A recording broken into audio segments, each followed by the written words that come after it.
বের হচ্ছি আজকে আমাদের ফ্রেন্ডের সাথে। আমরা একটু মানে বাইরে যাব, তো কোথায় যাব একটা সুন্দর ব্লগ করব, অবশ্যই সাথে থাকবেন, ব্লগটা এনজয় করবেন। আমরা কিন্তু প্রায় চায়নাতে যাই 1-2 মাস পর পরই, কিন্তু বিজনেসের কাজে। তো বিজনেসের কাজের ফাঁকে ফাঁকে 2 দিন রাখি ঘোরাফেরার জন্য, কিন্তু কোনোবারই ঘোরা হয় না। এবার আমাদের ফ্রেন্ড আমাদের জন্য একটা রিসোর্ট বুক করেছে যে ওখানে যেতেই হবে, এবং ও বারবার বলছিল আমি যেন সুইমিং ড্রেস নিয়ে যাই। তো ভাবলাম যে এরকম জাতীয় কোনো একটা রিসোর্টে আমরা যাচ্ছি। আর এই যে দেখেন রিসোর্টের ঢোকার ফার্স্ট এন্ট্রিটা, এত সুন্দর জায়গাটা, এত সুন্দর। আর এই দিন এত গরম ছিল যে গরমে আমরা একদম অস্থির হয়ে যাচ্ছিলাম। মেইনলি এটা একটা রিসোর্টের মতন, তো এখানে এই বিল্ডিংটা ভাড়া নেওয়া হয়েছে। আর তো এখানে পুরা বিল্ডিংটা ভাড়া। এখানে জাস্ট পিকনিকের মতো করা হবে, এখানে পানি আছে, সুইমিং করা যাবে। বাচ্চারা অলরেডি নেমে গিয়েছে, আর যারা আসছে সাথে ওরা সবাই রান্না বান্না এগুলো করছে, এগুলো নিয়ে ব্যস্ত। আর এই যে হচ্ছে আমাদের ওই রুমটা। ড্রেস আমাদের জন্য এটা রান্না করেছে কুঞ্জি, এটা একটু অন্যরকম করে বানায়, চিংড়ি দেওয়া, চিকেন দেওয়া, আর খুবই অন্যরকম।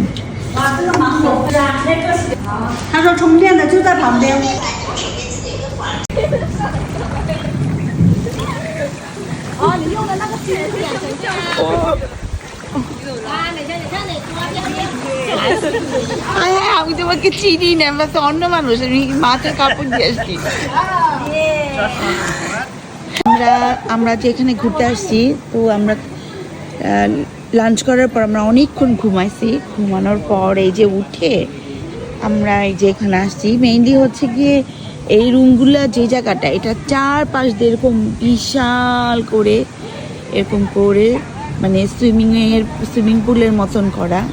আর এই দিক দিয়েই মেইনলি এদিক দিয়েই হচ্ছে গিয়ে মানে ওরা গোসল করার জন্য বারবার বলছিল যেন আমার জন্য সুইমিংয়ের ড্রেস নিয়ে আসি।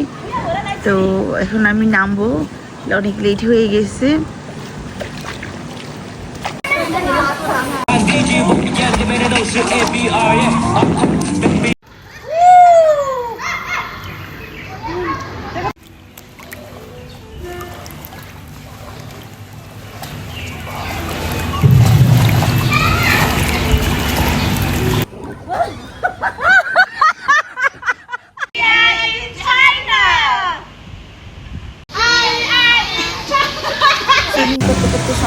আমরা ঘুরতে বের হয়েছি সবাই, আশেপাশে সব পুরো জায়গাটাই একটা রিসোর্ট, আর এটা চারপাশে শুধু পানি, আলাদা একটা জায়গা।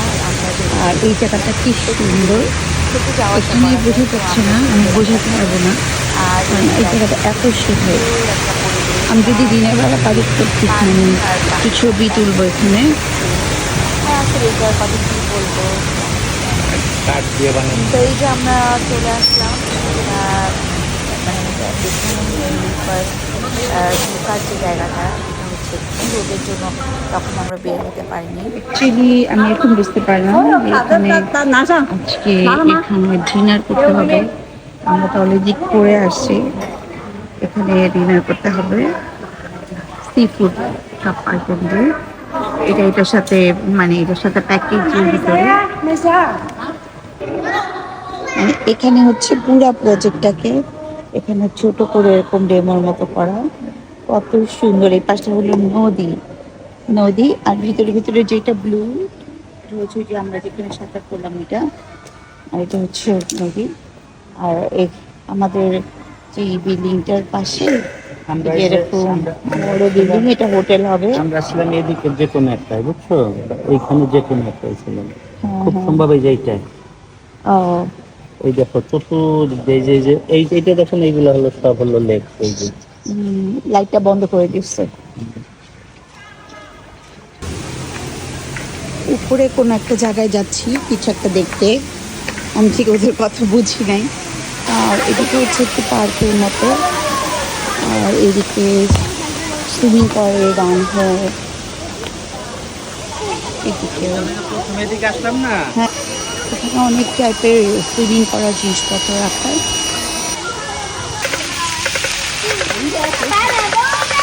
জায়গাটা আসলে অনেক সুন্দর, কিন্তু আমরা আসার পরে অনেক গরম ছিল, এই জন্য আমরা ঘুমিয়েছিলাম। তো ঘুমানোর পর উঠতে বিকাল, তখন আর আসলে ঘোরা হয়নি, জাস্ট সুইমিং করে সুইমিং করা কিছু করা হয়নি। এখানে আমরা সবাই ছবি তুলবো। এখানে এই খাবারগুলো কমপ্লিমেন্টারি ছিল, যে যার যখন যতটুকু ইচ্ছা হবে নিয়ে খেতে পারবে। তো আমরা এখানে একটু খাওয়া দাওয়া করলাম, দেন হচ্ছে চলে গেলাম আমরা এই জায়গাটাতে। এই যে মাছ হচ্ছে পায়ে কামড় দিয়ে দিয়ে ময়লাটাকে ক্লিন করে, এই জায়গাটাতে আসলাম। তো এখানে কিছুক্ষণ থাকার পর এই যে আমার জামাই দেখেন যে মাছের এখানে দাঁড়িয়ে আছে। তো তারপরে ওরা চলে গেল অন্য একটা জায়গায়, যেখানে হচ্ছে হট ওয়াটারের ভিতরে পা এরকম করে ভিজিয়ে রাখে। তো আমাকে বারবার ডাকছিল যেন আমি যাই। গান করতেছিল, ঠান্ডা ছিল,看不到我爱的人，我知道我愿意再等，疼不了爱我的人，片刻有情他骗不了人。我不是无情的人，却将你伤得最深，我不忍，我不能。আমরা এখানে এক রাত থাকবো, পরের দিন সকালবেলা চলে যাব। তো এখানেই আজকের ব্লগটা শেষ করব। তো এখানে মেসা আমাদের জন্য খাবার বানাচ্ছিল, জাস্ট কিছুই না, পানির ভিতরে অনেকগুলো ভেজিটেবল দিয়ে জাস্ট বয়েল করে খাওয়া। এটাও খুব মজার ছিল খাবারটা। তো কেমন লাগে আমার ব্লগগুলো জানাবেন। আল্লাহ হাফেজ।